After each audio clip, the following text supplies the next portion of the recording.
Vi vil jo bare udtrykke det med noget kunst. Delte meninger om det er kunst eller ej. Men sådan som reklameverden og alt muligt andet bevæger sig i dag, så er det mere eller mindre integreret.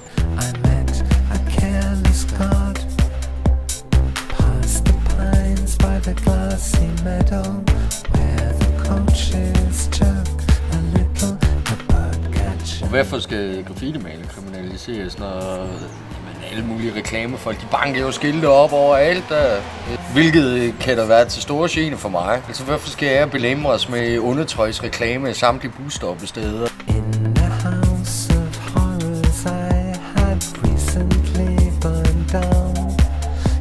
A stormy night for the Totten Babes on a rocky mountain track. Der er jo rigtig mange forskellige stilarter, og jeg tror ikke, der er 2 graffiti-malere, der maler ens. Inden for de seneste 10 år, der er alle de lovlige steder, der har været malet, hvor folk virkelig kan udtrykke sig ordentligt. De bliver bare lukket. Ergo der, så kommer det til at koste samfundet penge, fordi et eller andet sted skal folk gå hen og udtrykke sig.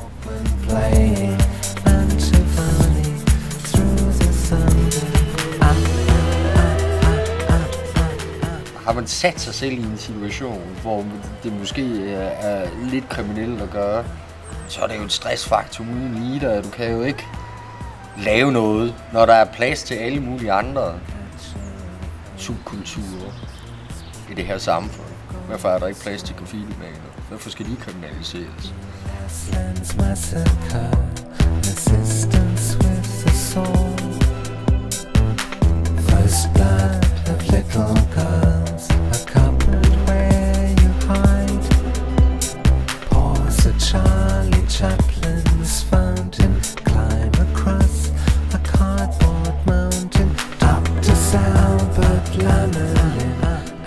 En af mine kammerater fra Odense, han var i Australien og besøgte nogen i Australien. Han malede noget graffiti på en strand. På en strand? Ja, dog ikke på stranden, men der var nogle vægge ude til stranden, hvor han så lavede noget sammen med en der fra Australien.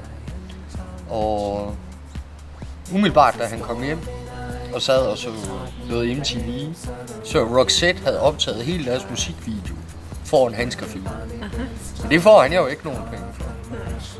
Men det er alligevel fint nok til, at nogle prominente musikere, der godt kan stå og blive filmet foran. Altså, hvad er rigtigt og forkert?